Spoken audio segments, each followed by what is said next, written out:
Okay, welcome to the latest episode of the Passion Fit Coaching Podcast. This is like the intro. The intro. Because when you listen to this one today, just bear with us. I go off on a bit of a tangent. In the middle. But we do bring it back around. It's a really cool episode today. We're talking about two different types of people, assets and arseholes, and the subtle difference between the two and how that connects to different environments, different scenarios, and the importance of being a genuine asset and not being an arsehole. I think this will resonate with people more than they realise, especially if you wait for us to bring it back together. So be patient, It does come back together. If you wait for it to come back together, I think it will resonate with you, make you think about the opportunity that you have to bring greater value to your own journey and to the journey of others, and maybe open your eyes to some things that perhaps you're missing, or perhaps open your eyes to your opportunity to consider the cultures and the people that you surround yourself with. Yeah. Whether you're a business owner, whether you're a team member, whether you're an employee, whether you're a business leader, whether you're a client of a business, whatever you might be, this is relevant to you, and hopefully you'll enjoy it. So have a listen, see what you think. Okay? That's right, I'll help with it. Be an asset, not an arsehole. Welcome to episode 117. Okay, 117. I wasn't sure which one it was. No, that's because you muddled them all up. Yeah. So episode 117 of the Passion Fit Coaching Podcast and YouTube video now. Yes. This is the third one we're recording. Yes. And this is a different backdrop again. It is. Why? Because we're in Lanzarote. We're in Lanzarote. So we have our annual coaching training camp, or more personal development camp, isn't it? Yeah.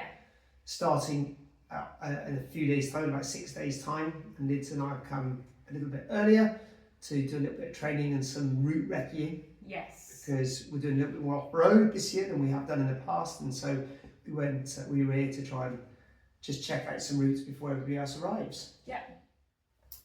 So today we're going to be talking about the difference between being an asset and not an arsehole. Yes. So why do we want to talk about this? Because I think that there's maybe a growing tendency towards being the latter and not the former. So basically, in short, you think people are generally arseholes? Well, yeah, but I'm not the most people-y person, but yeah.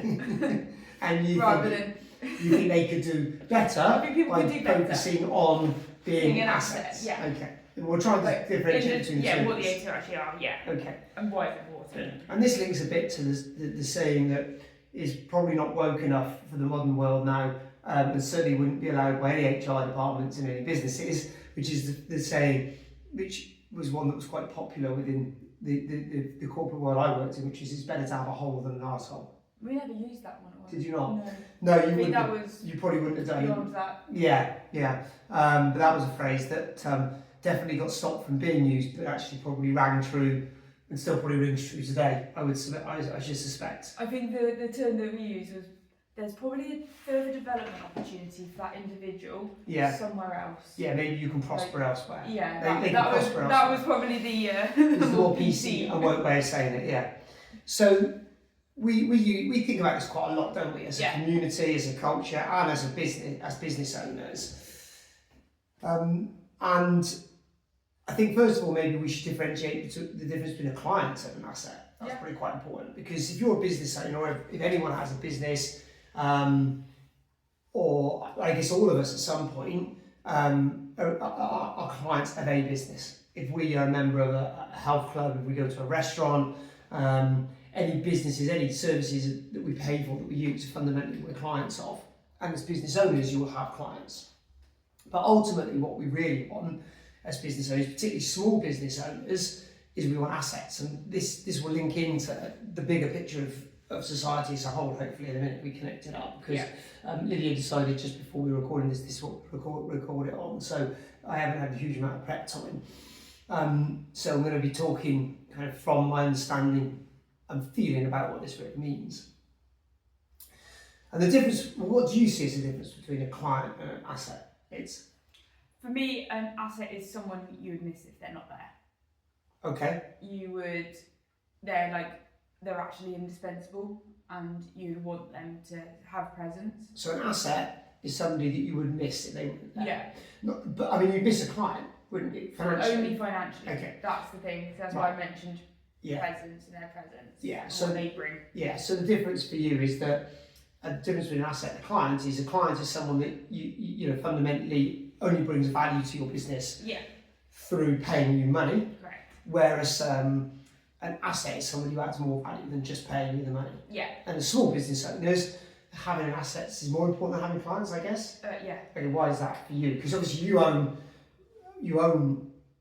well, one business, Yes, and you kind of work freelance for a couple of other businesses, I suppose. Yeah. Don't you? In some ways, you own two businesses because you're also a professional athlete. Oh yeah. Yeah. So for you, what are the characteristics that would help define the difference between the two then? So an asset you'd miss, but what does that look like then?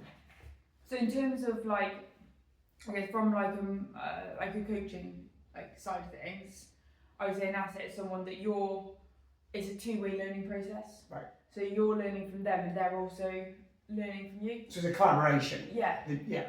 So it feels like there's almost like that teamwork with it. Yeah.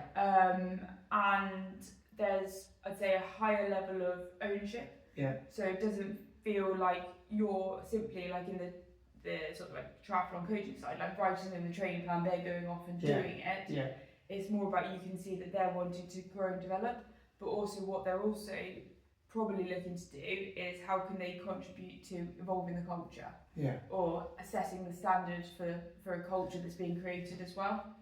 So do you think the root cause of people not being assets comes from the coach or the coachee? In a coaching environment where the client is the coachee, the coach is the business owner. Yeah. What do you think? It's one individual that drives that the end result of the person being a client or an asset? Or do you think it comes from both?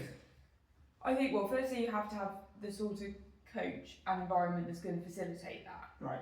So if I didn't feel like if I was simply just happy to write someone a training plan, Yeah. and off they go and do what they want to do, Yeah. they can feedback as much or a little as they want. That's kind of the deal. That would be like understandable. That's very, very transactional. Yeah. That's very much like they're a client and I'm a coach. Yeah. Rather than for me, it's more about if you've got an individual who I'm coaching and I've helped to facilitate the opportunities for them to become an asset, because sometimes people also don't sometimes see, and I've been in this position where I don't see how I could be an asset, and move yourself beyond that like transactional space into someone who actually like thinking about it, okay, I can see wider. So my responsibility, I think, as a coach in that instance is to then help work with the individuals to show them more opportunities that they could become an asset, or for them also just to feel like they could come to me and say, actually, I thought of this, can I do, like, initiate and do this, and to help support them with that piece. So I think the coach has to facilitate it, then it's up to the coachee whether they would like to then start to go into which space. Yeah. You see, I think that's a really balanced view of it, and I really like that. I mean, I'd probably say I've got a slightly more,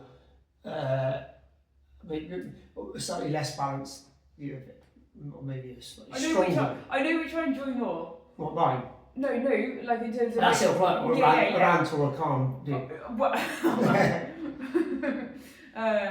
No, like asset or a client. Like in terms of like fulfillment of seeing someone like go and become an asset, but also like from my side of helping to create that, I get loads more fulfillment from that. Do you think all coaches are like that? No. So why would? Well, I think a lot. Well, this is where I don't really understand it really, because I think a lot of coaches, they're just driven by finance, aren't they? So if you can have X number of coachees, you're then ticking a box for how your like monthly revenue looks as such, and it's more, doesn't matter if say you've got like a high like turnover, it's kind of like one in one out, isn't it? So I don't really feel like they want to develop them as assets, because there isn't any, there's always going to be like essentially some level of demand. Now I think you're right, but I think it goes deeper than that, because I think that there are a lot of if you take coaching businesses, Yeah. but it's not just coaching businesses, is it? It's everything. It's restaurants. Well, it's even just within working environments. Exactly. Well, I worked in financial services before doing what I do now, and I ran small and medium-sized business units, I guess, as a relatively senior manager,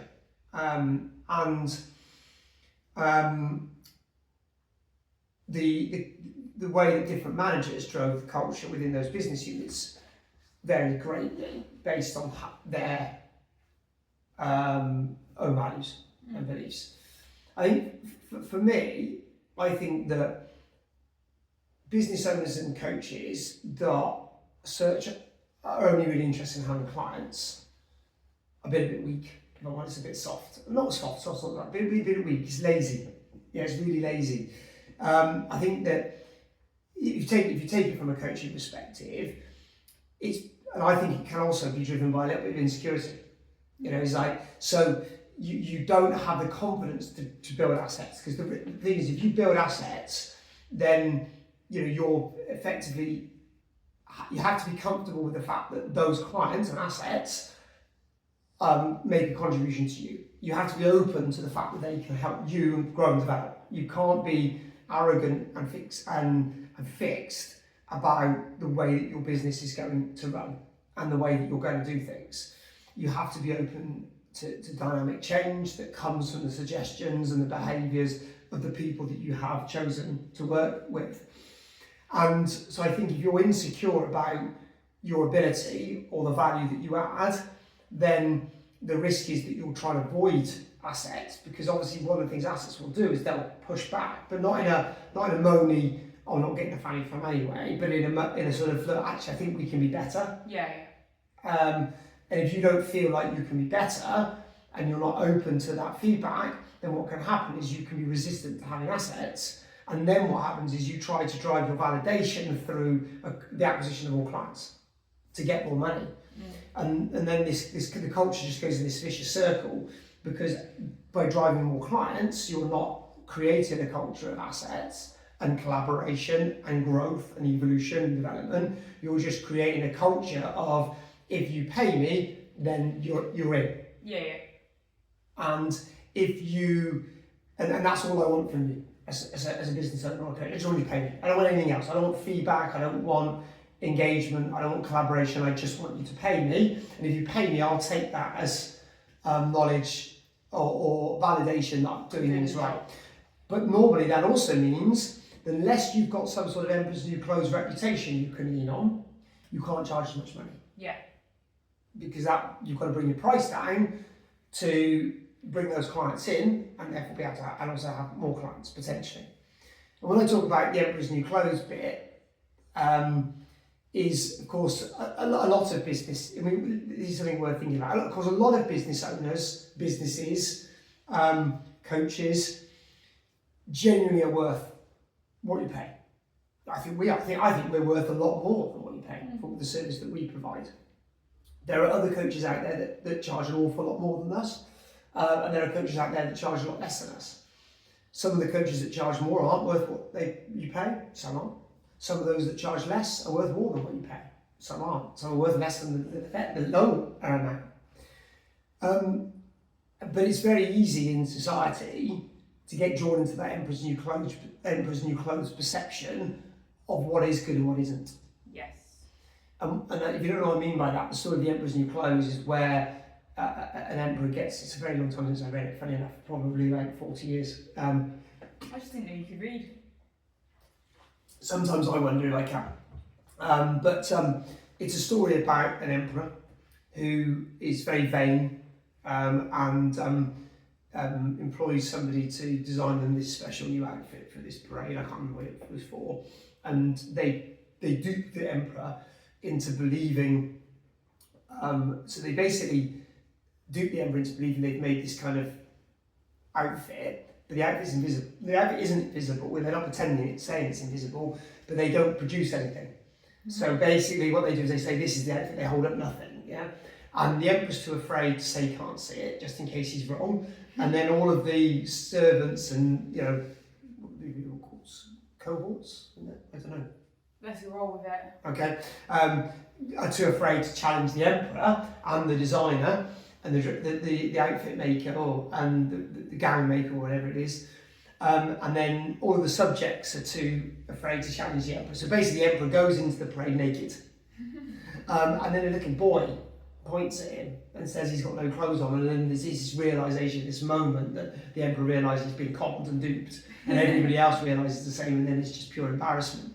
And you get that quite a lot, I think, with people that are service providers in one form or another, where we create this narrative that they're amazing at what they do, and then what happens is everyone just goes along with it. Yeah. So you get this quite a lot in restaurants. You know, everyone claims that, you know, this restaurant's amazing, and you know, I'm not a real restaurant connoisseur, and I'll go and I'll think it's crap, and then I'll go somewhere like just a local pub and it'd be amazing, because quite often people's perception of what's amazing is a bit misplaced. Like people, so for example, well, let's be honest, the good food side of the world is quite pretentious. Yeah. Isn't it? Like, tell me who doesn't who doesn't love fish and chips from the chip shop? Right? I mean, I don't like fish because I'm really fish fingers, but I have sausage and chips. But who doesn't love fish and chips from the chip shop? Right? Everybody loves fish and chips from the chip shop. Yeah. Agreed? Right. And it doesn't cost very much money, does it? You can't tell me that when you eat fish and chips from the chip shop, that you enjoy that less than you would a 30 quid steak from a restaurant. Surely, I don't buy it. I don't buy it. I certainly don't. Don't get me wrong, I bloody love steak, but you know, is that steak really worth 3 times the amount of your chips from the chip shop? That's the point. Do you really enjoy it 3 times more? I would say probably not. And then probably more than 3 times, probably 6 times more, right? And so I get it, but the good food side of the world seems a little pretentious. The same with wine. I mean, I worked in, I was a sort of a cellar manager for a little while in a pub, and I was very particular about the way I managed the real ales. It was a real ale pub, did very well in the CAMA Awards every year. And I can't say that the whole narrative around the beers was a little bit pretentious. You know, people would they'd have their sort of considered favourites or great beers, and I'd be thinking, well, actually, I used to, White Lightning. Yeah, White Lightning, yeah. But I'd be thinking, I don't know, I'm not sure about that. You know, I know it's a taste thing, but I'd be thinking, I don't know if everybody really believes that. They're just going along with that kind of agreed narrative. It's the same with art. Art's bizarre, isn't it? Yeah. You know, art is bizarre. You know, you hear stories of how duped people get. Music, not so, maybe, but again, the artists are created through branding and images, aren't they, rather than necessarily the quality of the music that they produce, which must really frustrate great musicians. Because you think how many musicians are so skilled at songwriting and playing and singing, and they never make it because marketing and branding is more powerful than the quality of the skill of the individual quite often. Which is why it's always nice to see people like Lewis Capaldi and Ed Sheeran make it, because they don't fit that. They're not in that mould. They're not in that mould, are they, at all? And so I think sometimes what can happen is we can end up in this space where people have the illusion of value because they've been able to create a narrative around themselves that they're really great at what they do. In the fitness world, how you present can often matter a lot more than your actual knowledge. Yeah.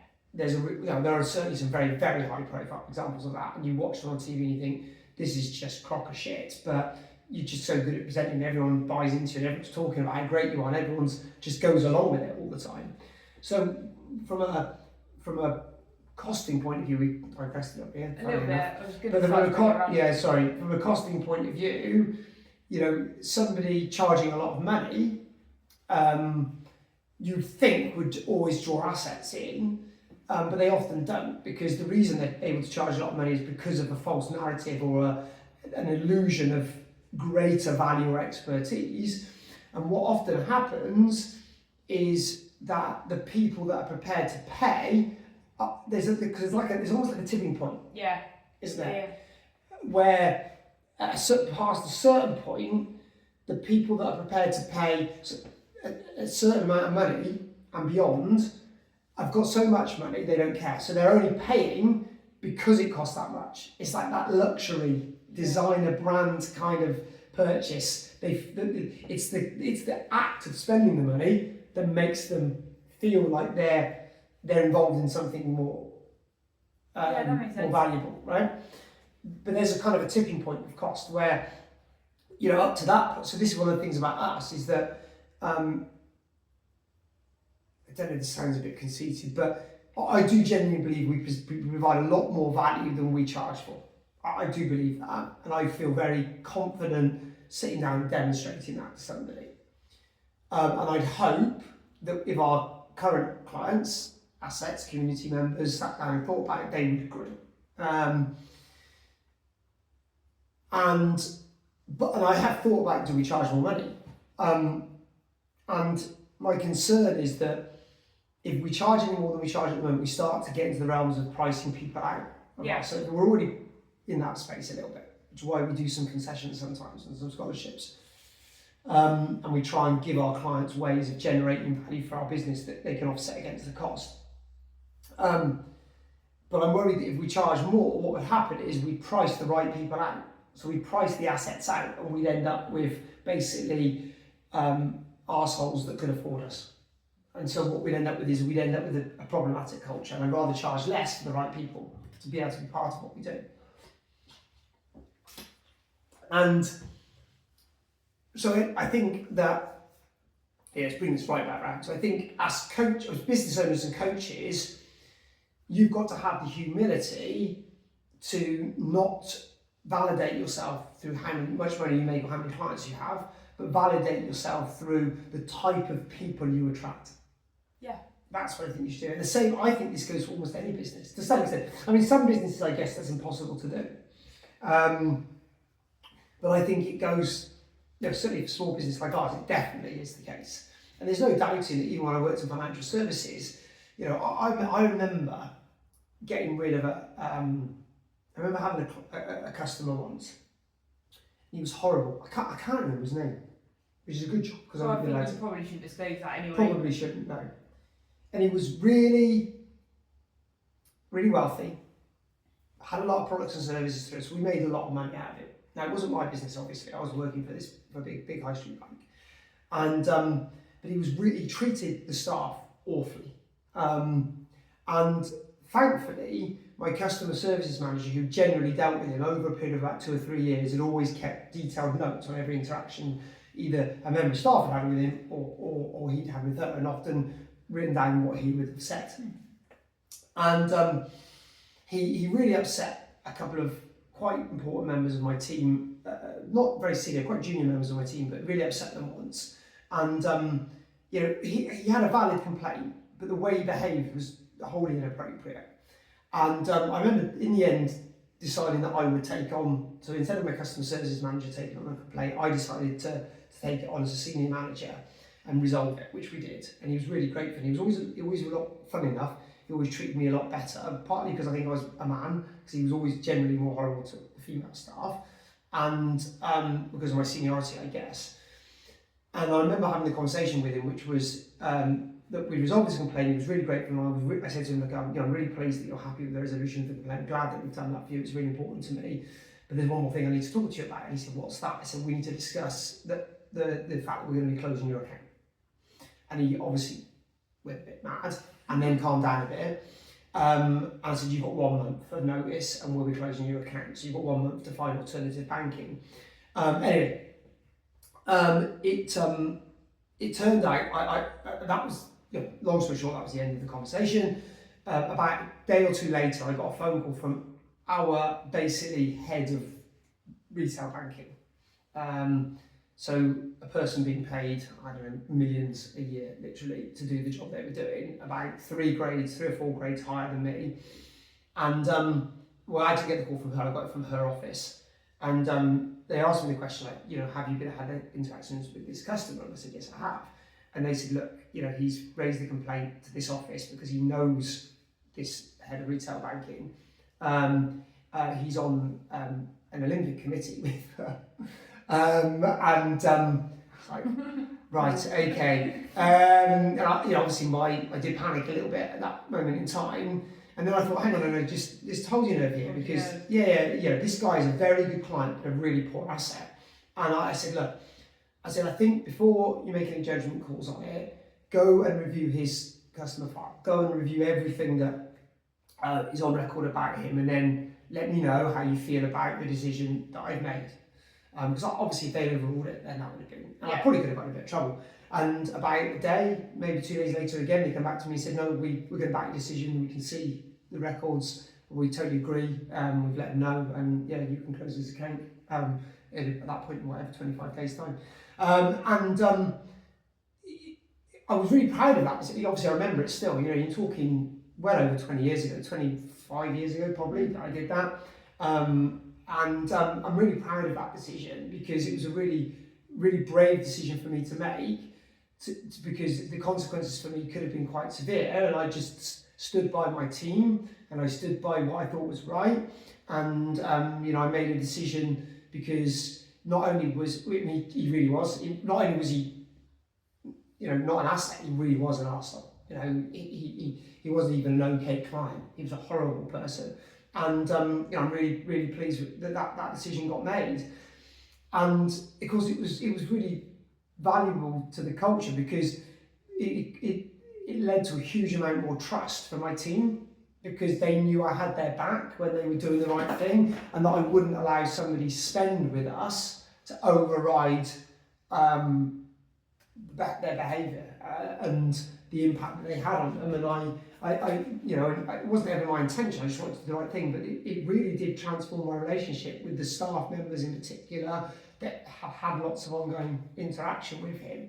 And that's one of the other reasons it's really important to try to acquire assets, and if you have arseholes, to try and let them prosper elsewhere, because it has an impact on so many people in so many ways. But I think that I think we're in a space where business owners are afraid to have the courage to, to challenge their clients to be more than just that, or encourage them to be more than just that, because they're afraid of the fact that they might have their own employees as well. Yes, absolutely. Well, yes, exactly. Like their own employees and driving that culture forward. That's right. So, and I think, that's right. I think that customers and employees have become complacent and a bit arrogant about our space in the world.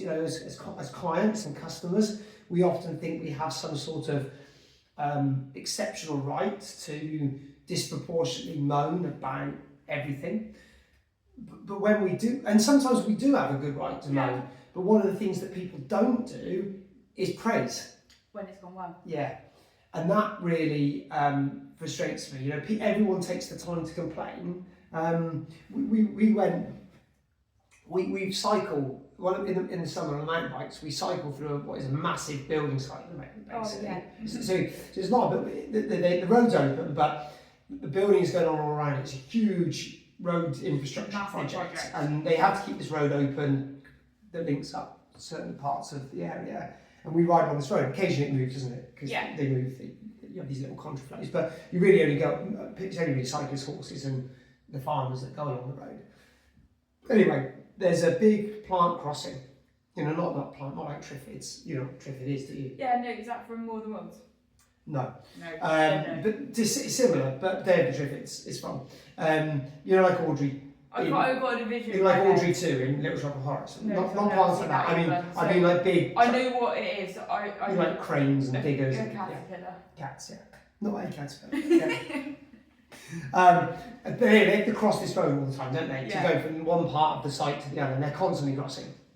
And they have this guy there who is in charge of stopping them when people are coming along to use the road. So when we come along, He's really good. He stops the traffic, and we always have space. They're super careful. They're so careful. When they come up behind us on the bikes and on the road, they back right up. They never pass us because there's obviously a service level agreement that they have to stick to.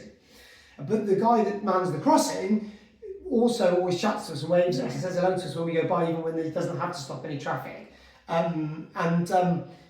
It's just nice, isn't it? Because when you ride up there, it would be very easy to feel nervous or intimidated by what's going on, and you don't at all because of that.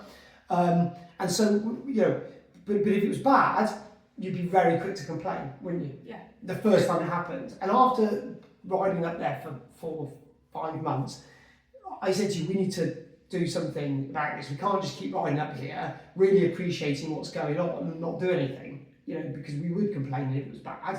So we stopped at the offices. There's an office block up there that they've kind of temporarily put themselves into. And we asked to see the manager for the site.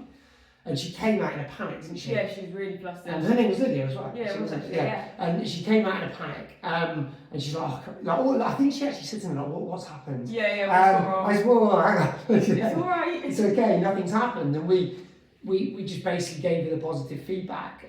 We had tried to give it to the guy that mans the crossing ourselves, but he didn't speak any English. No. So we didn't get very far.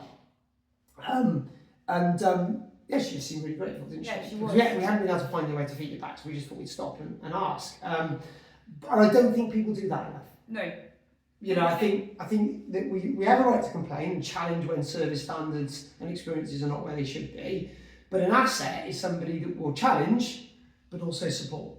And I think that's the thing that people don't do well. Everybody thinks that paying for something is enough. Yeah. But that doesn't make you an asset. It doesn't even make you a good client necessarily. It just means you're paying for something. And great businesses that are also great cultures rely on assets. And I think we all have an obligation, especially with small businesses, to try and be that person. It's not just the relying on assets, is it? It's having enough people who want to be an asset. Yeah. And that's the other thing, is where people, I think, don't see themselves necessarily. Well, it's just, but that's because people say fucking self-absorbed. I know, it's driving themselves forward to actually be an asset and think, actually, am I an asset, or am I just being like a burden on this business, or what am I actually doing, just because I'm here? But everybody's so wrapped up in themselves. That's the thing, aren't they? It really frustrates me. People just cannot think about what opportunity do I have today to add value to other people, to the things that are important to me. So for a little business like ours, our future, the sustainability and longevity of our business is dependent on whether our clients choose to be assets or just clients. If they choose to just be clients, it would be difficult for PassionFit to survive. The way that we structure our business is such that we aim to provide exceptional value. Yes, we're not cheap relative to other coaches, but we aim to provide the greatest value that can possibly. I sound like Trump then, didn't I? That was a terrible sentence. But the greatest of all great coaching services. But we aim to strive to provide value that can't be challenged, can't be bettered, regardless of the price we provide. But because of that, it means our margins are very, very tight. Yes. Very, very small. And losing one client is very impactful for us. And a business like ours is exceptionally dependent on having that asset culture. And therefore, of course, as coaches, we have to have the humility and the willingness to have a collaboration with our clients all of the time, so that they input and we receive the feedback and we act on it. But if they choose to only be clients and just pay the money, take the value from us, and then only give us feedback when things are bad, or only talk to other people about us when things are not good, that don't help us. Yeah.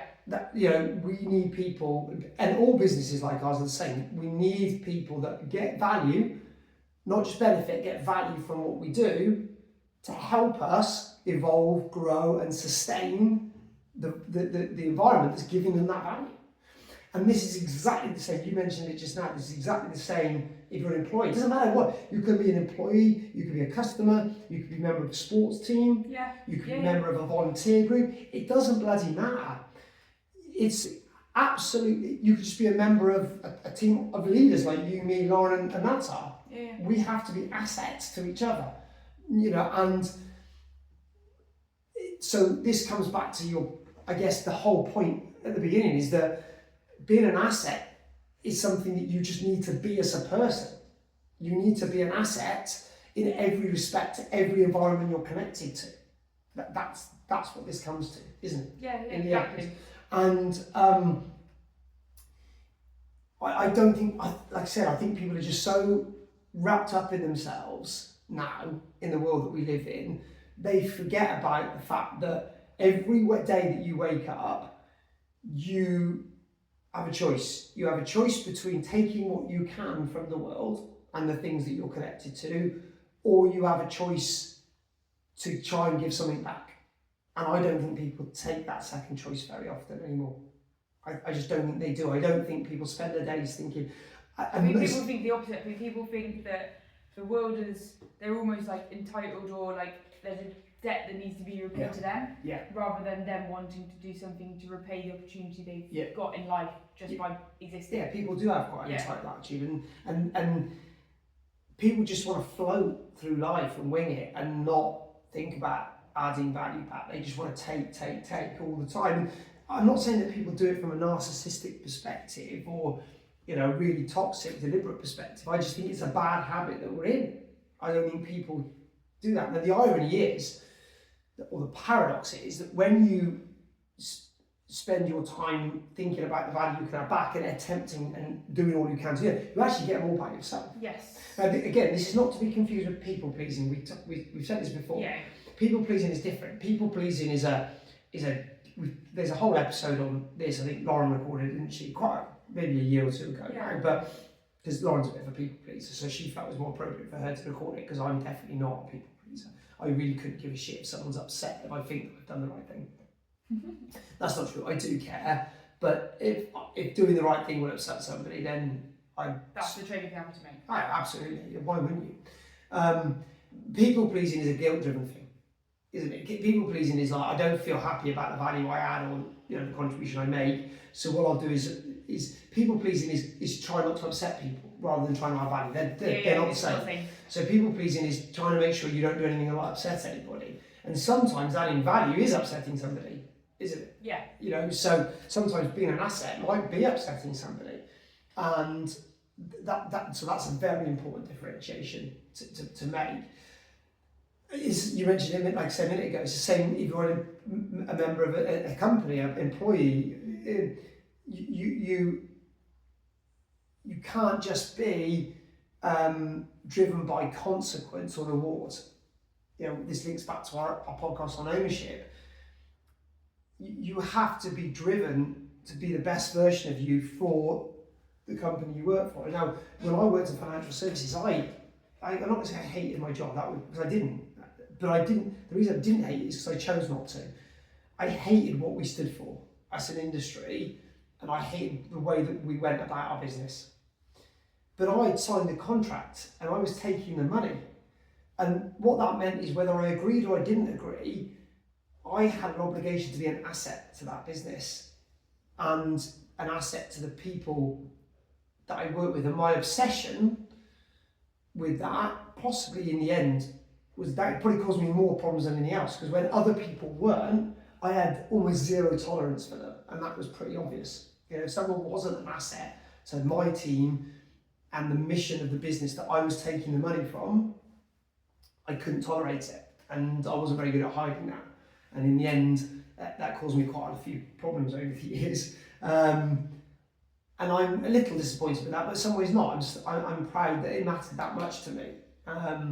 Yes, I probably could have been a little bit more careful about my communication style, maybe, but you know, my communication didn't come from the wrong place. It always came from a passion to be as valuable as I possibly could be.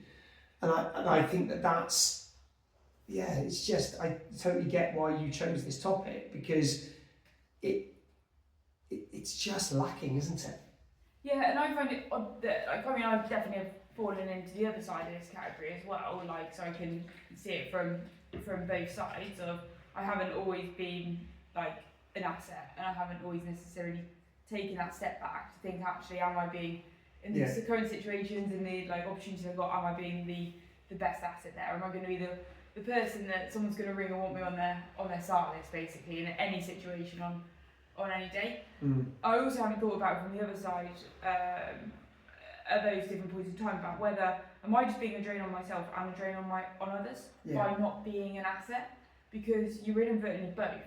If you're not being an asset to the like communities, cultures, places of work, like other people, environments you get the opportunity to operate in, you're draining yourself, like from the energy side. You just have a negative. Well, and it's like it actually takes less energy to have that flip, that mindset, and to focus on being an asset. Of course. And I don't know why it is, but you said about like sort of like just drifting or floating, of like there seems to be this weird feeling that it's easier to kind of just drift, float, and just to be a drain essentially, rather than strive to be an asset or want to. And I think there's in some way as well, like maybe just this perception that you're just, I don't know, it's like schoolness, isn't it? Like being like a school kid, where like if you're a hard worker, you wanted to do your homework on time or like deliver it above like a certain standard, it's almost like not cool.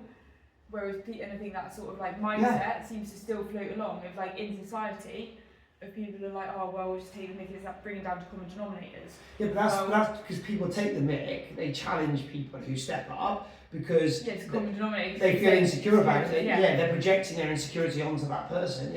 I mean, and it's just taking that bold step forward to just take from your own like personal side. And what I've had to think about from my side. It's like, actually, I don't want to be that person. Like, I want to take that step and just be recognised for actually being someone who's going to be an asset and a value to anything that I do and turn my hand at. It's just really interesting that, because I must explain this correctly. I have not always added value to every team I've been part of, whatever that might be. But that's never because my passion and desire, like I said, almost obsession, wasn't to add value. It's just that the way I went about it, I got it wrong sometimes. If I think back, every single time that I haven't been able to find the level of commitment, when I haven't been at least compelled to be the highest value version of me I could in any environment, I've walked away. Now, like I said, there's no doubting that I haven't got my behaviours wrong at times, and I can think back and I can give examples of times when I've probably disrupted teams that I've been in because I've upset people. But it's never because I didn't, it's normally only because I wanted us, I felt that we weren't being as good as we could be. And there have been a few occasions when I haven't felt compelled to be an asset for certain teams, and in almost all those occasions I just moved away. I remember leaving a hockey club once after less than a season because I found that my behaviour was really disruptive to that team, and it was just born out of frustration. Like, I'd come down a level to play for this team, they wanted me to play for them, and a friend of mine was playing for them and persuaded me to play for them, and I couldn't tolerate the amateurish approach. And the reason I couldn't tolerate it is because they talked the talk, but didn't walk the walk. Oh, we want this, we want that, we want to be like this. And I'm looking at them thinking, but you're not doing the stuff you need to do. What you're doing is you're doing it conditionally. You're saying, we want this, but we only want it on these conditions. We don't want to do the work in this respect. And I couldn't deal with it. And, I remember walking off in the middle of a hockey match once, which is totally inappropriate to do, like literally subbing myself because I was losing my shit. And the reason I was losing my shit is because people were making mistakes that were caused by lack of attention to detail with the strategy and the game plan, and not practicing well enough and not being fit enough. And I couldn't tolerate those things because they were things that people should have had under control based on what they say and they wanted to achieve, win the league. And I'm like, well, if you want to win the league, that's great, but you're not doing the stuff that needs to be done. And I don't want to be part of that. I'm doing those things. I know the strategy, I know the game plan, I'm fit enough. I don't want to be on the pitch with people that aren't. And I remember losing my shit and just subbing myself off. And then I left. And I didn't go back to when I played for another club. And then eventually, one of the main reasons I retired is partly because I wasn't as good a player because I was 35 years old. But being 35 years old meant that it was harder for me to play at the level I wanted to play at. And playing at the level below, the attitude the commitment level wasn't there, and they couldn't deal with that. So, for me, it was I couldn't go on and play vets or play veterans, or even carry on. I could have carried on playing at the level I was playing at for a couple more years, maybe more, but I just couldn't deal with it because the players weren't assets. They were always looking after their own interests. They were always trying to create a culture, particularly the senior players, that would secure their place in the setup. So they manipulated the culture in such a way that their position in the team wouldn't be challenged. Yeah.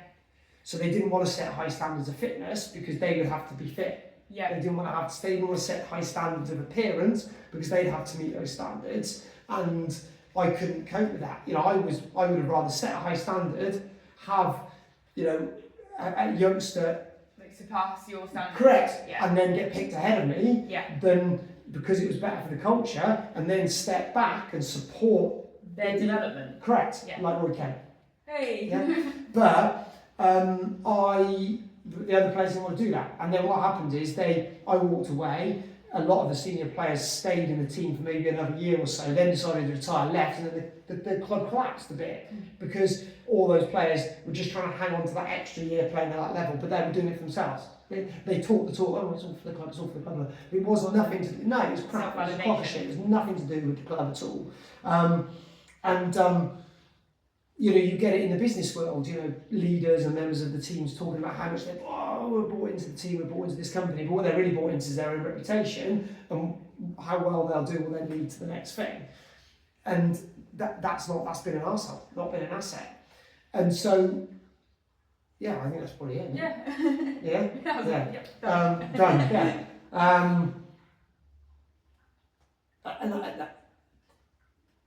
I think this is one thing to finish on. I guess this is probably fair to say about me, and it might be fair to say about a lot of people. I won't use the word that I normally use because I've been told not to use it, although I think it's one of the best words in the world and you know what I mean. But I won't. There are a couple of people in this world that always have the better of me, and one is my cousin Marie, whose son does the intro song for our podcast. But my cousin Marie, you think's great, and Lauren thinks is great because she's a million steps ahead of you all the time. So I basically, when I'm around, I barely speak because it's wonderful. She just rinses me permanently. Yeah, wonderful for you, yeah, and for Lauren. Anyway, I remember her saying something to me which really resonated. She says, "Look, Tom, you're not an arsehole, you just behave like one sometimes." And that weren't the words she used, but we'll go with those because it fits with today's episode. And I think that's something important to remember is that, I'm not sitting here saying I don't behave like an arsehole sometimes. I do, Yeah. Yeah? But that doesn't make me one. And there's plenty of people that never behave like arseholes who are. Yeah. And I think that's quite important to remember. And I think it's really important that when we're part of a cultural community, that we try and see past the surface, because we've got members of our community that you might think, that person can be a bit of an arsehole. You're one sometimes. Yeah. Yeah? You're very nice. Much nicer person than I am, but sometimes. But sometimes, yeah. Yeah. Lauren not. No. To be fair. And anyone knows Lauren will understand what we mean by that. But just because you behave like an arsehole sometimes doesn't make you one. But just because you never do doesn't mean you're not. Yes. I think that's something that's really important to remember and to finish on. Maybe we'll start on that as well, do a little extra intro. And that's, again, something that I think is ever present in the world we live in, is that there's a lot of people... Superficial niceness. Yeah, who are actual arseholes. But without substance and depth. Yeah, and in elite triathlon, that's very commonplace. Yes. People that we think, and I know in the elite corporate world it was the same. These people get lauded for their leadership skills and the contribution they make, and they're actually arseholes. They're just really, really good at monitoring their behaviour in public to make themselves appear to be real value added. And what happens is if those people are the ones that dominate cultures, the standard of the culture just diminishes, but no one notices because everyone's getting crap with it. Yeah. So you've got to, if you feel like you're that person, I'm with you. You know, you've got to have that courage to Just take that step yeah, and hold your nerve. yeah, and hold your nerve. Absolutely. Okay, right, that is it. That is it. Right, Cool. we got to go clean some bikes. Yeah, and then go clothes shopping. Yes, Lydia goes clothes shopping once a year. I probably won't buy anything. Yeah, with me, and I'm like, what's his name? Is it Damien in Clueless? Shares friends. I only watch the same film over and over again. Yeah, I'm like him. You're like your shopping partner, aren't I? Like Trin and Susanna. But I probably won't get anything. You might. So we might, we'll see. So we're going to go clothes shopping, which you do once a year in Lanzarote. Yes. And then I'm going to buy some pedals. Yay. And we got to wash dust off our bikes. Yes, They're very dusty. How many calories in dust? 0. 0. You can have as much dust as you want. You can. Okay. Right. Thanks very much for listening, guys. If you love what we're doing, please encourage other people to have a listen to what we're Like, subscribe, and share. Like, subscribe, and share, and tell people about us. And if you aren't part of the Passion Fit community and you think that what you're hearing could be something that would add value to you, then get in touch. And if you are part of the Passion Fit community and you're listening to this, then be an asset, not an arsehole, and help us find more people we can help, because that's ultimately what we want to try to do. All right. Thanks very much. Goodbye.